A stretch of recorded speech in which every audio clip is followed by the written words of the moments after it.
नमस्कार. तर स्वागत आहे तुमचं अश्लेषाच्या डेली ब्लॉग मध्ये.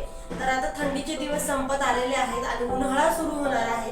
तर ह्या काही दिवसांमध्ये, शेवटच्या दिवसांमध्ये वटाणे खूप स्वस्त भेटत आहेत. तर आमच्या इथे 100 चे 3 किलो वटाणे भेटतात.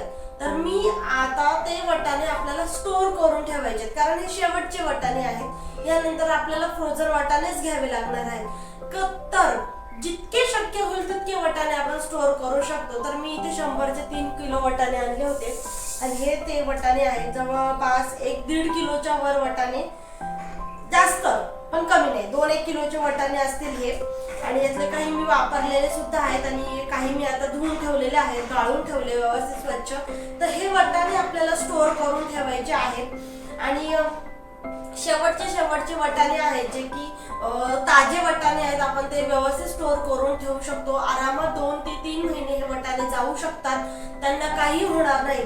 आता असे वटाणे सुद्धा आपण हे स्टोर करून ठेवू शकतो, पण त्याने काय होतं, ते कालांतराने ते वटाणे सुरकुतायला लागतात किंवा त्यांची टेस्ट कमी होते, ते कमी गोड लागतात. आता हे वटाणे गोड लागतात, म्हणजे छान फ्रेश टेस्ट असते याची.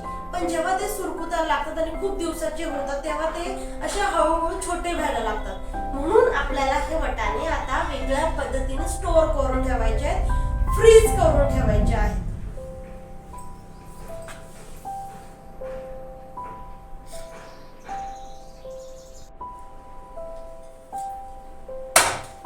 तर मी इथे पाणी घेतलेलं आहे पातेल्यामध्ये आणि ह्याच्यामध्ये आपल्याला अर्धा चमचा मीठ टाकायचं आहे. अर्धा चमचा मीठ टाकायचं आहे आणि आपल्याला ह्यामध्ये टाकायचं आहे अर्धा चमचा साखर. कारण साखर ही बेस्ट प्रिझर्वेटिव्ह असते, ज्याने साखरेमुळे खाद्यपदार्थ प्रिझर्व करण्यासाठी खूप जास्त फायदा होतो आणि खूप लॉंग टाईमसाठी त्या वस्तू प्रिझर्व राहतात, फ्रेश राहतात आणि सॉफ्ट राहतात.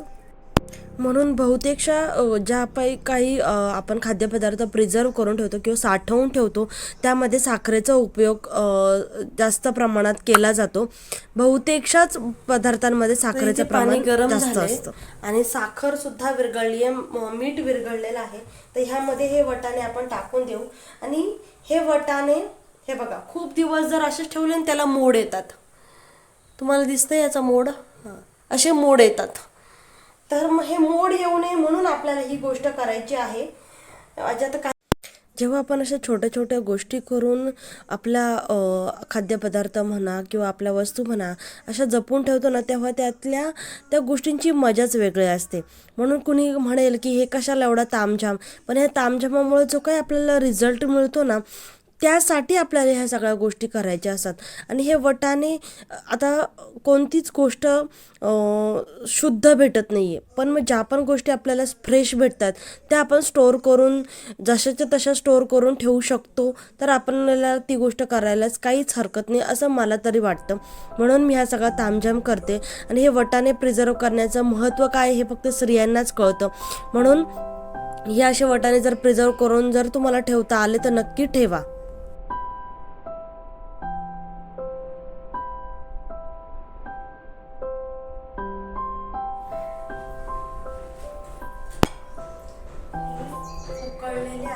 आपल्याला ह्याच्यातून ही कुकिंग प्रोसिजर डायरेक्ट थांबवण्यासाठी काय करायचं, हे वटाणे आपल्याला ह्या बर्फाच्या पाण्यामध्ये टाकायचे, जेणेकरून ही कुकिंग प्रोसिजर स्टॉप होईल.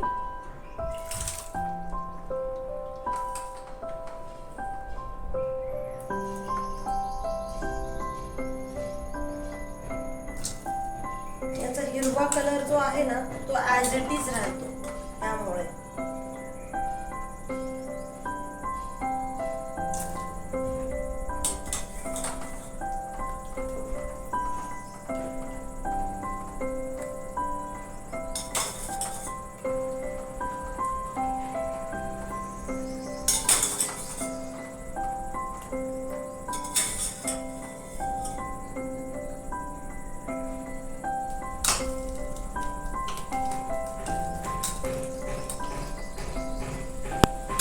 त्यानंतर आपल्याला हे बर्फातल्या पाण्यामध्ये एक 2 ते 3 मिनटं ठेवल्यानंतर गाळून घ्यायचेत आणि आपल्याला हे सगळे वाटाणे सुती कपड्यावर वाळत घालायचे आहेत आणि वाळत घातल्यानंतर एका झिपलॉक बॅगमध्ये किंवा एअरटाईट कंटेनरमध्ये डब्यामध्ये तुम्ही हे वाटाणे स्टोअर करून ठेवू शकता आणि अशा प्रकारे हे वाटाणे आपल्याला 2 ते 3 महिनेसुद्धा तुम्ही इझिली हे वाटाणे स्टोअर करून ठेवू शकता.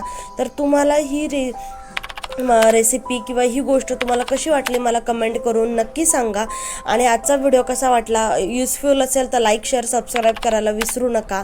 प्लीज फॉलो करा.